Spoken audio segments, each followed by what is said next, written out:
باللہ من الشیطان الرجیم بسم اللہ الرحمن الرحیم یا بنی اسرائیل اذکروا نعمتی التی انعمت علیکم وأوفوا بعہدی اوف بعہدکم وإیای فارہبون وآمنوا بما أنزلت مصدقا لما معكم ولا تكونوا أول كافر به ولا تشتروا بآياتي ثمنا قليلا وإياي فاتقون ولا تلبسوا الحق بالباطل وتكتموا الحق وأنتم تعلمون وأقيموا الصلاة وآتوا الزكاة واركعوا مع الراكعين أتأمرون الناس بالبر وتنسون أنفسكم وأنتم تتلون الكتاب أفلا تعقلون واستعينوا بالصبر والصلاة وإنها لكبيرة إلا على الخاشعين الذين يظنون أنهم ملاقو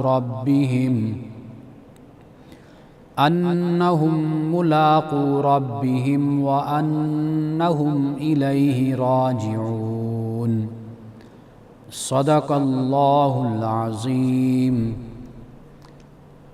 اے بنی اسرائیل، یاد کرو میری نعمت کو جو میں نے تم پر انعام کی، اور پورا کرو میرے وعدے کو، میں پورا کروں گا تمہارے وعدے کو، اور مجھ ہی سے ڈرو، اور ایمان لاؤ اس پہ جو میں نے نازل کیا، تصدیق کرنے والا ہے اس کی جو تمہارے پاس ہے، اور نہ ہو جاؤ اس کے پہلے انکاری، پہلے کافر، اور نہ بیچو میری آیات کو کم قیمت پر، اور میرا ہی تقوی اختیار کرو، اور حق کو باطل کے ساتھ یعنی سچ کو جھوٹ کے ساتھ گڑبڑ نہ کرو، حق کو چھپانے کے لیے حالانکہ تم جانتے ہو، اور نماز قائم کرو، زکوٰۃ ادا کرو، رکوع کرنے والوں کے ساتھ رکوع کرو۔ کیا تم لوگوں کو نیکی کا حکم دیتے ہو اور اپنے آپ کو بھول جاتے ہو، حالانکہ تم دین و شریعت کے عالم ہو، کتاب کی تلاوت کرتے ہو؟ کیا تم سمجھتے نہیں ہو؟ نماز، صبر اور نماز سے مدد مانگو، اور بے شک یہ بھاری ہے، مگر خاشعین پر، عجز اور تذلل کرنے والوں پر یہ بھاری نہیں ہے، جو یقین رکھتے ہیں کہ بے شک وہ اپنے رب سے ملاقات کرنے والے ہیں، اور بے شک وہ اس کی طرف لوٹنے والے ہیں۔ پروگرام الکلام میں آپ تمام دیکھنے والوں کو خوش آمدید۔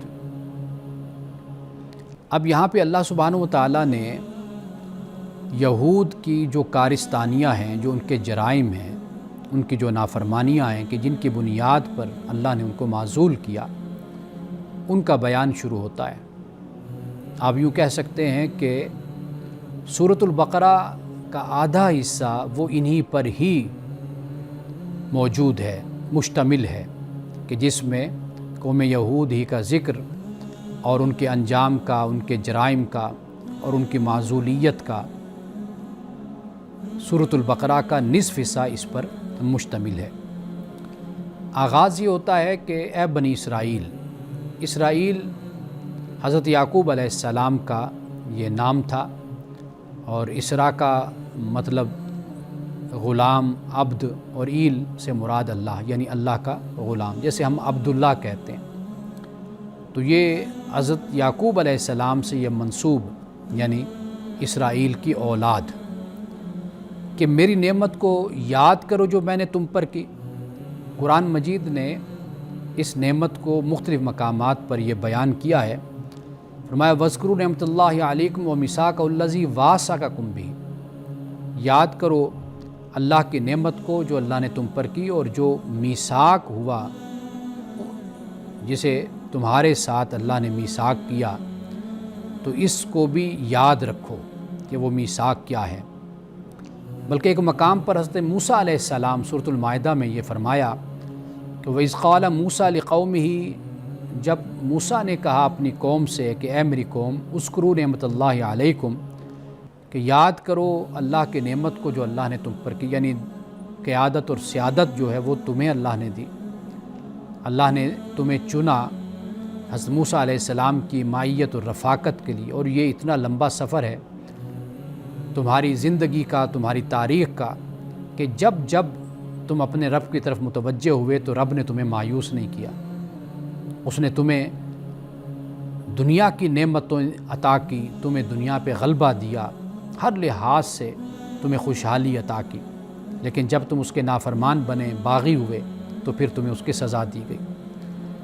حضرت موسیٰ علیہ السلام نے یہ بھی فرمایا کہ اذ جعل فیکم انبیاء، کہ یاد کرو کہ اللہ نے تم میں انبیاء کو بھی پیدا کیا، کتنے انبیاء قوم بنی اسرائیل میں آئے، وجعلکم ملوکا، اور تمہیں بادشاہ بھی بنایا، یعنی حکمران بھی تمہیں بنایا، وآتاکم ما لم یؤت احد من العالمین، اور تمہیں وہ کچھ عطا کیا جو تم سے پہلے یعنی دنیا میں کسی اور قوم کو یہ سب کچھ نہیں دیا گیا جو تمہیں دیا گیا۔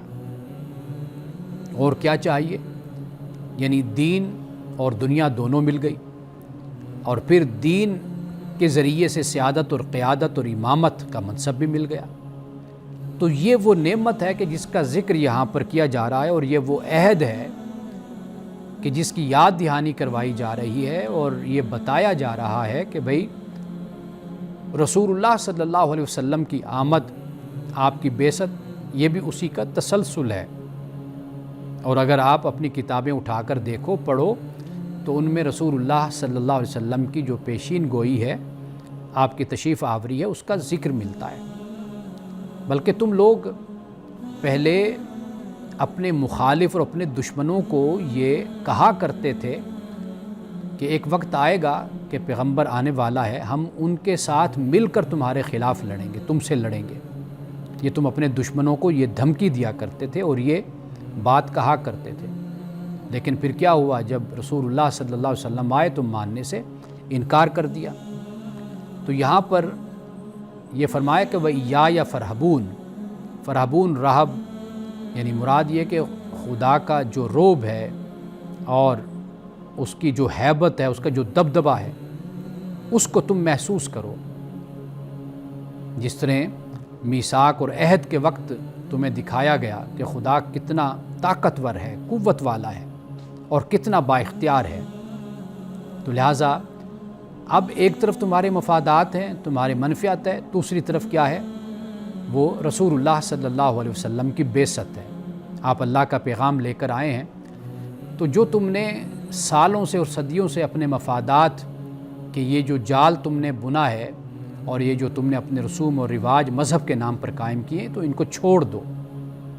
تو وَإِيَّايَ فَارْهَبُونَ میں جو ایایا ہے، یعنی یہ جو مفعول پہلے آیا، یہ ایسے ہی ہے کہ جیسے ایاک نعبد و ایاک نستعین میں ہے کہ تیری ہی ہم عبادت کرتے ہیں۔ تو یہاں پر ہی کا معنی پیدا ہوتا ہے، یعنی حصر پیدا ہو جاتا ہے، ایک تاکید اور ایک زور پیدا ہو جاتا ہے کہ مجھ سے ہی تم ڈرو اور ایمان لاؤ اس پہ جو میں نے نازل کیا۔ اور یہ بھی فرما دیا کہ یہ جو نازل کیا ہے، یہ وہی پیشین گوئیاں جو تمہاری کتابوں میں، تورات میں موجود ہیں، انجیل میں، یہ اس کے مطابق ہے۔ یہ ایسی بات نہیں، وَمَا قُلْتُ بِدْعًا مِّنَ الرُّسُلِ، یعنی رسول اللہ صلی اللہ علیہ وسلم سے اللہ پاک نے فرمایا کہ آپ کہیں میں کوئی نیا رسول نہیں، میں بھی اسی سلسلے سے ہوں کہ جس سے حضرت موسیٰ آئے، حضرت مسیح علیہ السلام آئے، حضرت زکریا آئے، حضرت الیاس آئے، دیگر پیغمبر آئے، خود بنی اسرائیل میں جو پیغمبر ہیں حضرت یوسف ہیں، حضرت یعقوب ہیں، تو میں بھی اسی سلسلے کی ایک کڑی ہوں۔ تو یہ فرمایا کہ وَلَا تَكُونُوا أَوَّلَ كَافِرٍ بِهِ، اور نہ تم ہو جاؤ پہلے کافر اس کے۔ اب اس کا مطلب یہ نہیں کہ دوسرے ہو جاؤ یا تیسرے کافر ہو جاؤ، پہلے نہ ہو، بلکہ اس سے مراد یہ ہے کہ بھئی تمہیں تو آگے بڑھ کر اسلام قبول کر لینا چاہیے۔ رسول اللہ صلی اللہ علیہ وسلم کے دست مبارک پر ایمان لانا چاہیے، آپ کی نبوت و رسالت کو ماننا چاہیے۔ کیوں؟ اس لیے کہ بھئی تم اہل کتاب ہو اور رسول اللہ اسی سلسلے سے آئے ہیں، انبیاء علیہ السلام کا وہی سلسلہ ہے، وہی تسلسل ہے، اور پھر یہ ہے کہ رسول اللہ کی پیشین گوئیاں، آپ کی بشارت کتابوں میں موجود ہے۔ تم خود پہلے بعثت سے پہلے ذکر کرتے تھے، بات کرتے تھے کہ بھئی ہم ایمان لائیں گے، ہم مانیں گے، تو اب تمہیں کیا ہو گیا؟ تمہیں تو پہلا مومن بننا چاہیے، نہ یہ کہ تم پہلے کافر بن جاؤ۔ اور یہ فرمایا کہ میری آیات کو تم کم قیمت پر نہ بیچو۔ اب اس کا مطلب یہ نہیں کہ زیادہ قیمت پر بیچ دو، اس کا مطلب یہ ہے کہ بھئی یہ جو تمہارے پاس دین ہے، پیغام ہے اللہ کا دیا ہوا، یہ اس کی کوئی قیمت نہیں، یہ انمول ہے۔ تم جتنا بھی اس پر پیسہ کما لو، جتنا بھی کما لو، جو اس کی عظمت ہے، جو اس کی بڑائی ہے، اور جو اس کی شان ہے، اور جو اس کی حیثیت ہے، اس کی قیمت کچھ نہیں ہے۔ تم لوگ پست خیال ہو کہ تم اس کی قیمت لگا کر بیٹھ گئے اور خدا کی آیات کو تم بیچنے لگ گئے۔ فرمایا یا فتقون، میرا ہی تم تقوی اختیار کرو۔ ناظرین کرام، اس سے آگے ہم اپنی گفتگو کا سلسلہ جاری رکھتے ہیں وقفے کے بعد۔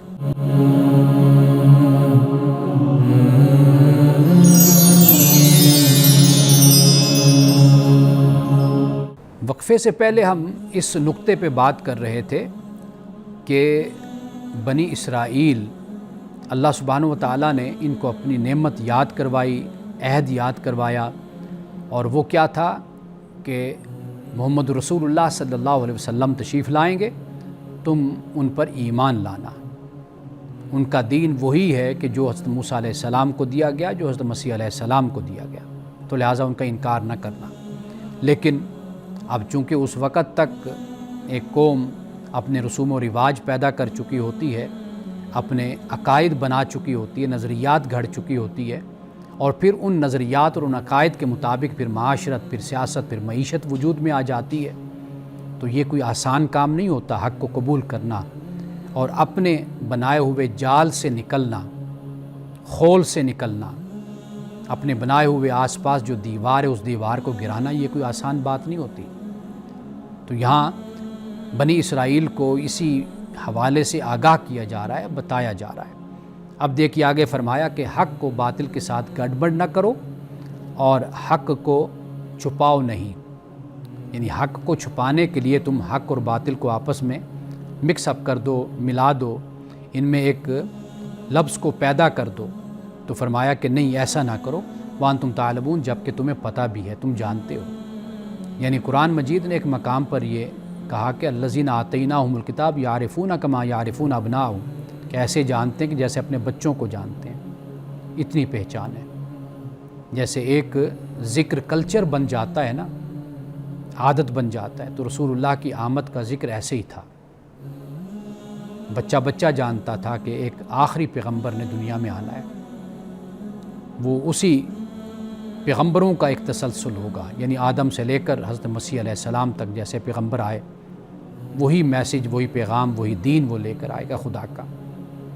لیکن پھر کیا ہوا؟ جاننے کے باوجود بھی دنیاوی مفادات کے لیے اور اپنی ناک کے لیے، اپنے ایک جھوٹی شان و شوکت کے لیے حق اور باطل کو گڑمڑ کر دیا۔ آگے فرمایا واقیموا الصلاۃ وآتوا الزکاۃ وارکعوا مع الراکعین، نماز قائم کرو، زکوٰۃ ادا کرو۔ نماز قائم کرنا، اقامت الصلاۃ، اس پہ میں نے سورۃ البقرہ کے آغاز میں بڑی تفصیل کے ساتھ بات کی تھی۔ اب یہاں پر نماز کے ساتھ زکوٰۃ کا بھی ذکر ہو گیا۔ ایک نقطہ جو بہت اہم ہے، جو ہمیں سمجھنا چاہیے، وہ یہ ہے کہ جیسے جیسے سفر پیغمبر کی ذات سے دور ہوتا چلا جاتا ہے، یعنی جب پیغمبر تشریف لاتا ہے اور پھر دنیا سے چلا جاتا ہے، اس کے بعد جیسے جیسے زمانہ دور ہوتا چلا جاتا ہے اس کے زمانے سے، تو پھر کیا ہوتا ہے؟ پھر اس طرح ہوتا ہے کہ مذہب صرف ایک ڈوگما جس کو کہا جاتا ہے، اس کی صورت ایک ایسی بن جاتی ہے، بس خالی خولی ایک روایت، ایک اظہار، ایک مظاہر اس کے بن جاتے رہ جاتے ہیں، رسوم رہ جاتی ہیں، اس کی جو روح ہوتی ہے وہ ختم ہو جاتی ہے۔ قرآن مجید نے جہاں پر اقامت الصلاۃ کی بات کی وہاں پر ایتاء الزکوٰۃ کی بھی بات کی ہے۔ یعنی صرف یہ نہیں کہ نماز آپ پڑھ لیں، نماز کو بڑا اچھے طریقے سے پڑھ لیں، آپ دولت مند ہیں، مالدار ہیں، حکمران ہیں اور آپ کے پاس وسائل ہیں، وہ وسائل سارے جمع کر کے آپ اپنے پاس رکھیں اور صرف آپ دعاؤں پر اور وظیفوں پر بیٹھ جائیں، تو نہیں، فرمایا زکوٰۃ ادا کرو، یہ بھی فرمایا۔ قرآن پاک میں ایک مقام پہ یہ فرمایا قالوا لم نکو من المصلین، کہ یہ جو جہنمی ہیں وہ کیا کہیں گے کہ بھئی ہم تو نماز نہیں پڑھا کرتے تھے، ولم نکو نطعم المسکین، مسکین کو کھانا بھی نہیں کھلاتے تھے، فویل للمصلین الذین هم عن صلاتهم ساہون، ہلاکت ہے ان نمازیوں کے لیے جو اپنی نمازوں سے غافل ہیں۔ کرتے کیا ہیں؟ کرتے یہ ہیں کہ یتیم کو دھکے دیتے ہیں، مسکین کو کھانا کھلانے کی ترغیب نہیں دیتے۔ تو لہٰذا جب ہم دین کو پڑھتے ہیں، اسلام کو قرآن کی روشنی میں، تو قرآن کبھی آپ کو یہ نہیں کہتا کہ بس آپ اپنی روحانیت کا اہتمام کرتے رہیں کہ آپ اسی سے اللہ کا قرب حاصل کر لیں گے، بلکہ اپنے مال اور دولت کو خرچ کرنا یہ اللہ کے قرب کا ذریعہ اور سبب ہے۔ جہاں پر نماز ہے وہاں پر زکوٰۃ بھی ہے۔ یعنی ایک شخص ہے جو مالدار ہے، اب وہ مسجد میں بیٹھا ہوا ہے اور تسبیح پڑھ رہا ہے، نمازیں پڑھ رہا ہے، تہجد پڑھتا ہے، نوافل ادا کر رہا ہے، لیکن دوسری طرف اپنی دولت کو تقسیم نہیں کرتا، بانٹتا نہیں ہے، تو اب اس کے لیے سب سے بڑی نیکی ہے کہ وہ اپنی دولت کو تقسیم کرے۔ اسی طرح حکمران ہے، اس کے پاس اختیار ہے، اب اس کی سب سے بڑی نیکی اس کی جو ڈیوٹی اور ذمہ داری اور فرض ہے اس پر وہ یہ ہے کہ وہ اپنے اختیارات کو صحیح استعمال کرتے ہوئے عوام کی خدمت کرے۔ تو اس بات کو، اس روح کو ہمیں سمجھنا ہوگا۔ اس لیے قرآن مجید نے جہاں پر نماز کا ذکر کیا، آپ دیکھیے کہ اس کے ساتھ ضرور قرآن نے پھر معاشرت کا ذکر کیا، زکوٰۃ کا ذکر کیا، انفاق کا ذکر کیا۔ وہ اسی لیے ذکر کیا تاکہ لوگ صرف مسجدوں میں نہ بیٹھ جائیں۔ تو ایک یہ تصور دین کا نہیں ہوتا، یہ بعد میں تصورات پیدا ہوتے ہیں کہ آپ دیکھتے ہیں کہ ٹیکس نہیں دینا، زکوٰۃ نہیں دینی، اگر دینی ہے تو بڑی بادل نخواستہ ادا کرنی ہے، لیکن باقی کاموں میں دیکھیں گے کہ جن میں نہ کوئی خرچ ہوتا ہے نہ مال لگتا ہے، ان کاموں میں آپ دیکھیں گے وہ آگے بڑھ چڑھ کر حصہ لے رہے ہوں گے۔ تو یہ جو مذہبیت کا تصور ہے، یہ تصور دین کا تصور، اسلام کا تصور نہیں ہے، نہ قرآن مجید اس کو سپورٹ کرتا ہے۔ اسلام اس کی تائید کرتا ہے کہ آپ نماز بھی پڑھیں اور پھر معاشرت میں معاشرے کی خدمت بھی کریں۔ زکوٰۃ فرض ہے تو زکوٰۃ ادا کریں، ویسے انفاق کریں، صدقہ و خیرات کریں، غریبوں کا، یتیموں کا، مسکینوں کا خیال کریں، سخت دل نہ ہوں، نرم دل بنیں۔ ورکعوا مع الراکعین، رکوع کرنے والوں کے ساتھ رکوع کرو۔ اب اس میں دو مطلب ہیں، ایک تو یہ ہے کہ بنی اسرائیل نے، قوم یہود نے رکوع کو ترک کر دیا تھا، چھوڑ دیا تھا۔ دوسرا اس کا مطلب یہ ہے کہ جماعت کے ساتھ چلو۔ آپ جب مسجد میں آتے ہیں تو ایک روح پیدا ہوتی ہے، روحانیت پیدا ہوتی ہے، اجتماعیت کے ساتھ آپ ملتے ہیں، بیٹھتے ہیں، نماز پڑھتے ہیں، ایک ڈسپلن آپ کے اندر پیدا ہوتا ہے۔ تو اس لیے اللہ نے خاص طور پر یہ بھی فرما دیا کہ رکوع کرنے والوں کے ساتھ رکوع کرو۔ اب اس سے آگے جو اس قوم کا جو رویہ ہے اس کو ہائی لائٹ کیا، فرمایا کیا تم لوگوں کو نیکی کا حکم دیتے ہو؟ عہد کو، نیکی کو کرنے کا، پورا کرنے کا تم حکم دیتے ہو، خود کو تم بھول جاتے ہو، کتاب کی تلاوت بھی کرتے ہو، کتاب کے عالم بھی ہو۔ تو علم بغیر عمل کے کسی کام کا نہیں ہوتا، بلکہ وہ وبال بن جاتا ہے، وہ بوجھ بن جاتا ہے اور وہ باعث سزا بن جاتا ہے۔ علم ہوتا اس لیے ہے کہ اس علم کے مطابق زندگی گزاری جائے، اس کے مطابق عمل کیا جائے۔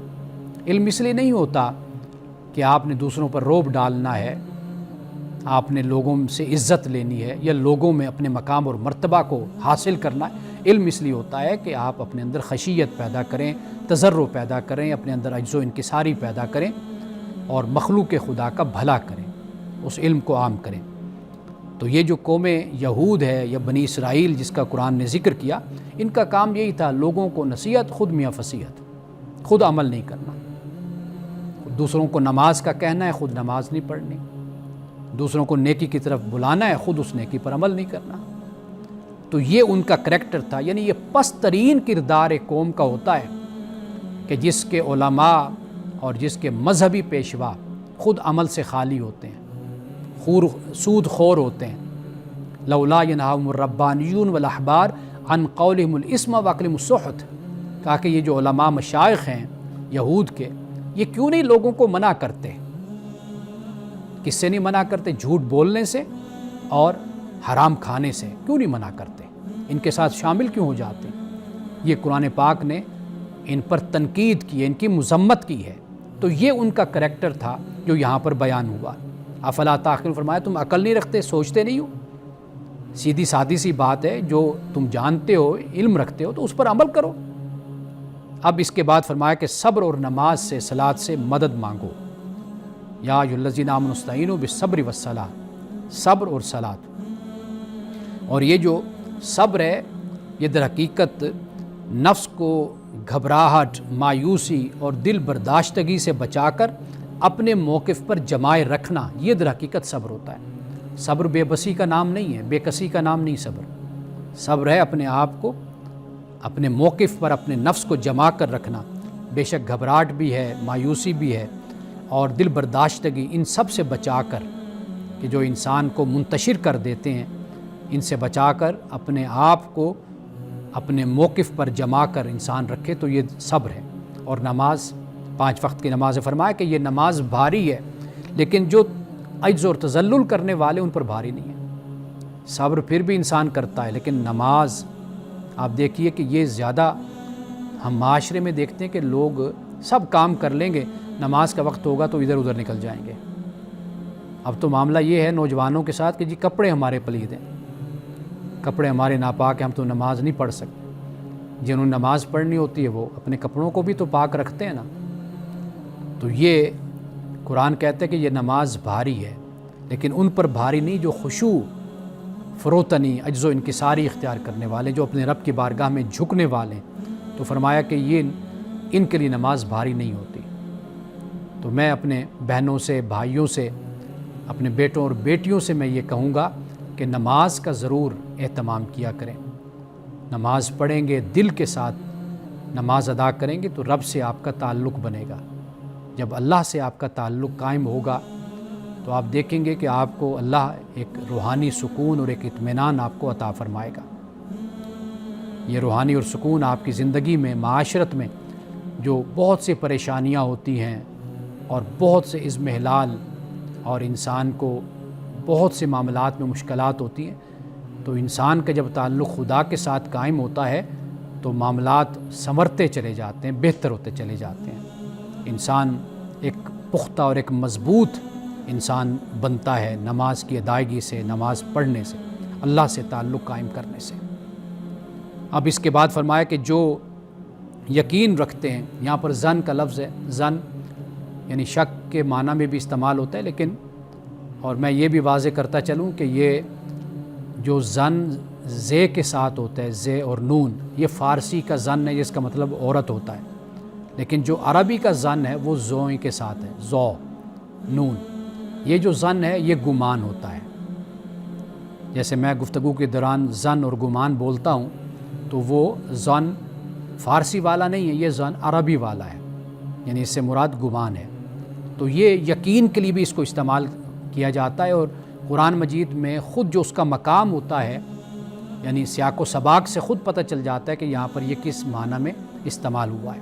تو یہاں یقین کے معنی میں ہے کہ جو یقین رکھتے ہیں اس بات پر کہ وہ اپنے رب سے ملاقات کرنے والے ہیں اور بے شک وہ اسی کی طرف لوٹنے والے ہیں۔ یہ جو رب سے ملاقات ہے یہ قرآن مجید میں کئی اور مقام پر بھی اس کا ذکر ہوا ہے۔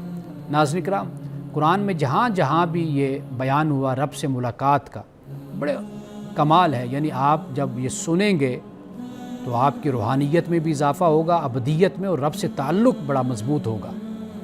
یہ میں انشاءاللہ آئندہ پروگرام میں یہیں سے اپنی گفتگو کا آغاز کروں گا کہ رب سے لقائے رب کیا ہے، رب سے ملاقات کہ بندہ کرے گا، اور اس بات کا مومن یقین رکھتا ہے کہ وہ اپنے رب سے ملاقات کرے گا آخرت میں، قیامت میں۔ تو یہ رب سے ملاقات کیا ہے، قرآن اس طرح کس طریقے سے اس کو بیان کرتا ہے، تو اس پہ انشاءاللہ ہم آئندہ پروگرام میں تفصیل کے ساتھ بات کریں گے۔ اب ہم وقفہ لیتے ہیں، وقفے کے بعد آپ کے سوالات و جوابات اس پہ ہم بات کرتے ہیں۔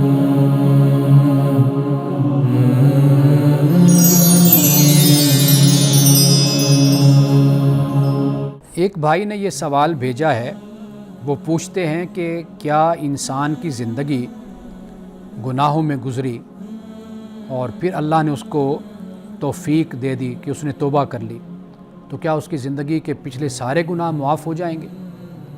تو یہ سوال مجھ سے پرسنلی بھی مجھ سے جب پوچھا گیا، بات کی گئی اس پر، تو پوچھنے والے کی آنکھوں میں آنسو تھے۔ تو وہ یہ بھی اللہ کی بڑی نعمت ہے کہ اگر انسان اس طریقے سے سوچے اور پریشان ہو اور خدا کا خوف اس میں پیدا ہو جائے، تو یہ بھی بڑا احسان ہے، خدا کا بڑا فضل ہوتا ہے کہ بندہ اس احساس کے ساتھ زندگی گزارے۔ تو یہ سوال میں نے خاص طور پر اسی لیے اپنے پروگرام میں شامل کیا کہ تاکہ اس سے دیکھنے والے آپ ناظرین کا بھی اس سے کافی بھلا ہوگا اور بھلائی ہوگی کہ ہم اپنی زندگی پر ہم توجہ کر سکیں گے کہ ہم بڑے گناہ گار ہیں، معصیت کار ہیں۔ تو اللہ سے یہی دعا ہم کرتے ہیں کہ اللہ تعالی ہمیں بھی معاف فرمائے، اور جو توبہ ہے، جیسے ہم نے حضرت آدم علیہ السلام کا ذکر کیا تھا، تو وہاں پر بات اصل وہ یہی تھی کہ توبہ انسان کرتا ہے، ندامت کا اظہار کرتا ہے، اور پھر پختگی کے ساتھ ارادہ کرتا ہے کہ میں اس پر عمل کروں گا۔ تو توبہ کے بھی کچھ ارکان ہوتے ہیں، آپ یوں کہہ لیجئے، کچھ شرائط ہوتی ہیں۔ تو اب یہاں پر یہ دیکھیے کہ جب یہ بھائی پوچھ رہا تھا تو اس وقت اس بھائی کی آنکھوں میں آنسو تھے۔ تو میں گزارش یہ کروں گا کہ انسان جو ہے دوسرے انسان کا ماضی دیکھتا ہے، اس کی تاریخ دیکھتا ہے۔ اگر کوئی نیک ہو جائے نا تو ہم اسے تانا دے رہے ہوتے ہیں کہ یہ دیکھو بڑا نیک ہو گیا ہے، پہلے یہ ایسے ہوا کرتا تھا۔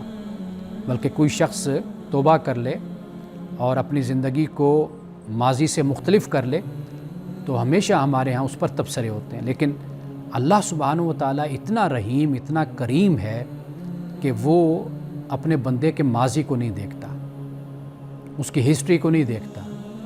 جیسے وہ بندہ اللہ کے پاس آتا ہے، توبہ کرتا ہے، معافی مانگتا ہے، اللہ اس کو معاف کر دیتا ہے، سارے گناہ اس کے معاف ہو جاتے ہیں۔ ہاں، وہ گناہ جو اللہ سے متعلق ہوتے ہیں یعنی اللہ معاف کر دیتا ہے، جن کا تعلق مخلوق کو اذیت دینا، تکلیف دینا، ظلم کرنا، مخلوق پر زیادتی کرنا، جو اس طرح کے جو گناہ ہوتے ہیں یہ تب ہی معاف ہوتے ہیں جب وہ مخلوق جو جس کے ساتھ زیادتی کی، جس کا کوئی پلاٹ ہتھیا لیا، کسی کو دھوکہ دیا، اس بیچارے کی زندگی تباہ کر دی، جب تک اس تک معاملہ نہیں پہنچتا اور اس کا مسئلہ حل نہیں ہوتا، جس طرح اس کو دھوکہ دیا گیا، اس کو لوٹا گیا، اس کی تسلی نہیں ہوتی، وہ خوش نہیں ہوتا، اس وقت تک توبہ قبول نہیں ہوتی، اللہ معاف نہیں کرتا۔ ہاں، جو اللہ سے متعلق حقوق ہیں، جیسے نماز ہے، جیسے روزہ ہے، اور ایسے زکوٰۃ، حج وغیرہ، تو یہ اللہ تعالیٰ معاف کر دے گا، انسان توبہ کرتا ہے تو۔ لیکن یہ کہ جو بندوں سے متعلق ہے وہ بندوں کے ساتھ معاملہ ہے۔ اسی طرح حج پر کوئی جاتا ہے تو وہ ایسے ہو جاتا ہے کہ جیسے آج وہ اپنی ماں کے پیٹ سے باہر آیا، دنیا میں آیا، پیدا ہوا ہے، تو وہاں پر بھی اس کے وہی گناہ معاف ہوں گے جو رب سے متعلق ہوں گے، جو مخلوق سے متعلق ہوں گے وہ نہیں معاف ہوں گے۔ جو لوگوں کا یہ خیال ہوتا ہے نا کہ ہم سال میں 1-2 دفعہ عمرہ کر لیتے ہیں یا حج کر لیتے ہیں تو لہٰذا ہمارے سب پچھلے گناہ معاف ہو جائیں گے، تو وہ نہیں، وہ صرف وہی معاف ہوں گے جو کوتاہی خدا کے ساتھ، خدا کے متعلق ہوگی۔ تو یہ واضح کر لینا چاہیے۔ تو موت تک انسان توبہ کر سکتا ہے، اللہ نے توبہ کے جو دروازے ہیں ان کو کھلا رکھا ہوا ہے۔ یہ ایک سوال بھیجا گیا ہے کہ میں نے ایک مقرر کو، خطیب کو میں نے سنا تو وہ کہہ رہے تھے کہ کیا کالے جوتے پہننے سے پریشانیوں میں اضافہ ہو جاتا ہے، پریشانیاں بڑھ جاتی ہیں۔ ایسی کوئی بات نہیں ہے۔ کہیں بھی ایک تو ہے نا کہ کوئی ضعیف حدیث کہا جاتا ہے، ویک، ایک ہوتا ہے فیبریکیٹڈ موضوع، من گھڑت بھی کوئی روایت ایسی موجود نہیں ہے کہ کالے جوتے پہننے سے کوئی پریشانیوں میں اضافہ ہو جاتا ہے۔ اور وہ لوگ کہ جو خاص طور پر ممبر پر بیٹھتے ہیں، کم از کم وہ یہ باتیں اپنے منہ سے نکالنے سے پہلے ان کی تحقیق ضرور کر لیا کریں کہ آیا کہ کوئی سند بھی ان باتوں کی ہے۔ ویسے بھی اسلام میں سیدھی سادی سی بات ہے کہ جو عقل کے خلاف ہے، جو وہم میں ڈالتی ہے، شک میں ڈالتی ہے، اس کا کوئی وجود نہیں ہے۔ قرآن نے واضح طور پر کہا کہ جو کرتے ہو اسی کا، وما اصابکم من مصیبت، کہ جو تمہیں جو مصیبت سے آتا ہے فبما کسبت ایدیکم، تمہارے اپنے ہاتھوں کا کیا دھرا ہے۔ تو یہ بات ذہن میں رکھنی چاہیے۔ اقرا کتابک کفا بنفسک اليوم علیک حسیبا، سورۃ بنی اسرائیل کے اس مقام پر اللہ سبحانہ وتعالیٰ نے یہ فرمایا کہ جو انسان کا والزمناہ، کہ انسان کے جو اعمال نامہ ہے یا اعمال ہے وہ ہم نے اس کے گلے میں لٹکا دیے ہیں۔ یعنی ایسا معاملہ نہیں ہے کہ کوئی نحوست ہے، کوئی توہم ہے، اس بنیاد پر کوئی انسان کے ساتھ معاملہ ہوتا ہے۔ وَكُلَّ إِنسَانٍ أَلْزَمْنَاهُ طَائِرَهُ فِي عُنُقِهِ، تو لہٰذا یہ بات جو قرآن پڑھتا ہے دین سے تعلق ہے، اور پھر دین کا نمائندہ ہے مذہب کا، پھر وہ اگر اس طرح کی باتیں کرے تو بڑی افسوسناک بات ہے کہ جو قرآن پڑھتا ہے، قرآن سے جس کا تعلق ہے اور مذہبی ہے اور عالم خود کو کہلواتا ہے، تو اس کو ایسی بے سر و پا باتیں لوگوں میں عام نہیں کرنی چاہیے۔ پھر عوام تو لے کر بات کو، جو عقیدت مند ہوتے ہیں وہ پھر لے کر چل پڑتے ہیں۔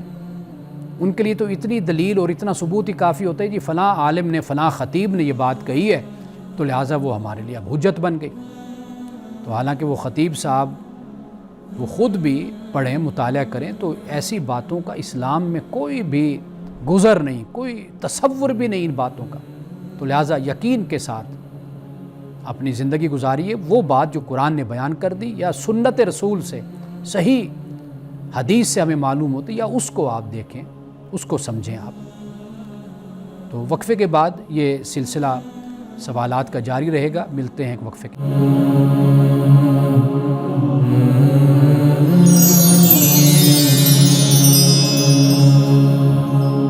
ایک سوال سورۃ الفاتحہ کے حوالے سے ہے، اور میں کوشش کرتا ہوں کہ وہ سوال کے جو ہم درس دے چکے ان سے متعلق جو پوچھے گئے ہیں، تو ایک دو سوال وہ بھی میں شامل کیے رکھوں۔ یہ سوال ہے مالک یوم الدین کے حوالے سے، کہ سورۃ الفاتحہ میں ہے مالک یوم الدین میں وقت کا تصور ہے، دین جو یوم ہے کو کیوں مخصوص کیا گیا؟ کیا آخرت ایک دن ہے یا وقت سے ماورا ہے؟ دیکھیے، جب یوم کہا جاتا ہے نا عربی زبان میں، یا جیسے یوم الدین ہم نے یہاں پر پڑھا، تو ایک دن نہیں بلکہ یہاں پر جزا اور حساب کا وقت آپ کہہ لیجئے۔ قرآن مجید نے یہ جو قیامت کا دن ہے، اس کو اللہ نے کہا کہ میرے نزدیک، اللہ کے نزدیک 50,000 سال کا ہے۔ تو لہٰذا یا آپ قیامت کا پورا دور آپ اس کو کہہ سکتے ہیں، یعنی یوم الدین سے مراد یہ، یا یوم سے مراد ایک واقعہ بھی ہو سکتا ہے، جیسے آپ یوم آزادی کہتے ہیں، یوم بدر کہتے ہیں۔ اب یوم بدر یعنی پورا واقعہ جو ہے وہ آپ اس کے لیے استعمال کرتے ہیں۔ قرآن مجید یہ بتاتا ہے کہ آخرت میں وقت کا تصور دنیا سے مختلف ہوگا۔ ہمارا 24 گھنٹے کا دن ہوتا ہے، ہم اس کو کہتے ہیں یہ دن، اور جیسے میں نے پہلے بیان کیا کہ قرآن کے مطابق اس دن کی مقدار 50,000 سال اور دوسرے مقام پر 1000 سال، یہ بھی ذکر قرآن پاک میں ہوا ہے۔ یعنی یہ اشارہ ہے کہ یوم کا اطلاق دنیاوی پیمانے سے بالکل مختلف ہے۔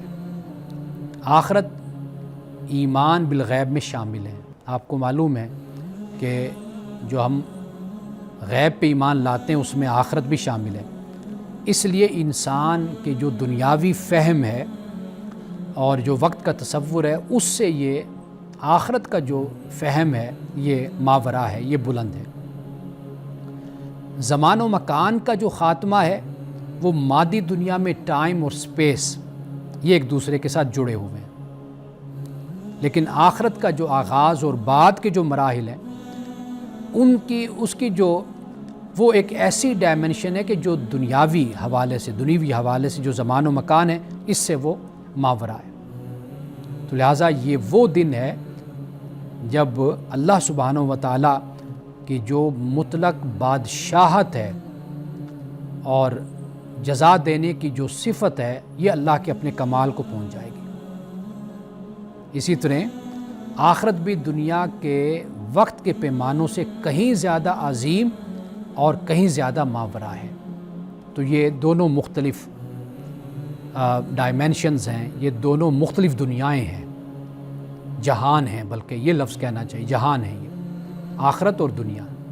تو لہٰذا ہم اللہ سبحانہ و تعالیٰ نے الفاظ وہ استعمال فرمائے ہیں کہ جو ہمارے فہم کے مطابق ہیں، جسے ہم آسانی سے سمجھ سکتے ہیں، تو لیکن ان کی جو حقیقت ہے وہ اللہ جانتا ہے۔ کہیں پر ہمیں وہ بات سمجھا دی گئی ہے اور تھوڑی بہت حقیقت سے پردہ بھی اٹھا دیا گیا ہے، لیکن کہیں پر وہ صرف الفاظ کا استعمال ہوا ہے۔ آپ کو یاد ہوگا کہ جب جنت کی نعمتوں کی میں نے بات کی تھی، پھلوں کی بات کی تھی، تو میں نے یہ بتایا تھا کہ رسول اللہ صلی اللہ علیہ وسلم کی ایک حدیث کے مطابق کہ آپ نے یہ فرمایا کہ بھئی یہ جو مشابہت ہے نا، ریزمبلنس، یہ صرف نام کی ہے بس، باقی اس کا ذائقہ اور وہ جو چیز ہے وہ والی نہیں جو دنیا میں ہے۔ تو اسی طریقے سے اگر یوم کا لفظ استعمال ہوا ہے تو یہ یوم آخرت کا یوم بالکل مختلف ہے۔ جس طرح خدا کی ذات ہے، اس کی مطلق بادشاہت، اس کا ظہور ہوگا، اسی طرح جو آخرت میں جو یہ دن ہے، یوم ہے، یہ بھی علیحدہ ایک صورت اس کی ہوگی، وہ ہم نہیں جانتے۔ ہم صرف اتنا سمجھتے ہیں کہ جس بات کو قرآن نے بیان کر دیا، ہم بس اسی پر ہی ایمان رکھتے ہیں اور اسی ہی کو مانتے ہیں جو قرآن پاک بیان کر رہا ہے۔ ناظرین کرام، آخر میں ایک روایت اختصار کے ساتھ بیان کر کے آپ سے میں اجازت چاہوں گا کہ ایک صالح تابعی ہیں، کپڑا فروش تھے، یہ روایت کرتے ہیں کہ میری دادی نے کہا کہ میں نے سیدنا علی المرتضیٰ رضی اللہ تعالیٰ عنہ کو دیکھا کہ انہوں نے ایک درہم کی کھجوریں خریدی اور انہیں اپنے ہتھیلی میں ڈال کر اٹھا لی، یعنی ان کو آپ نے اٹھا لیا۔ میں نے یا کسی آدمی نے عرض کیا، امیر المومنین آپ کی طرف سے میں اٹھا لیتا ہوں اس کو، یعنی مجھے آپ اجازت دیجیے میں اٹھا لوں۔ تو انہوں نے فرمایا کہ نہیں، بچوں کا باپ ہی ان کو اٹھانے کا زیادہ حقدار ہے۔ اب یہ جو بچوں کا باپ فرمایا حضرت علی رضی اللہ تعالیٰ عنہ نے، اس سے دو معنی مراد ہیں۔ ایک یہ ہے کہ ممکن ہے آپ نے اپنے بچوں کے لیے خریدی ہو، تو فرمایا بچوں کا باپ، یا یہ ممکن ہے کہ یہ آپ نے اپنی عوام کے لیے، مسلمانوں کے لیے خریدی ہو، تو لہٰذا آپ نے ان کو بھی اپنا بچے فرمایا، یعنی یہ جو میری رایا ہے، میری عوام ہیں، لوگ ہیں، یہ بھی میرے بچوں کی طرح۔ تو گویا کہ یہاں سے جو سبق حضرت علی رضی اللہ تعالیٰ عنہ کے حوالے سے ہمیں ملتا ہے وہ یہ ہے کہ جو حکمران ہوتا ہے وہ اپنی رایا کا، اپنی عوام کا ایسے خیال کرے کہ جیسے وہ فطرتاً اپنے بچوں سے محبت اور شفقت کرتا ہے، ان کا خیال کرتا ہے۔ تو یہ اس میں ایک سبق پوشیدہ ہے ہم سب کے لیے، بلکہ ہم جہاں پر بھی ہیں، ہمارے محتاط ہوتے ہیں تو ان کا ہم اسی طرح خیال رکھیں جس طرح ہم اپنے بچوں کا سوچتے ہیں اور اپنے بچوں کا خیال کرتے ہیں۔ انہی الفاظ کے ساتھ اجازت دیجیے، انشاءاللہ کل دوبارہ آپ سے ملاقات ہوگی۔ السلام علیکم ورحمۃ اللہ وبرکاتہ۔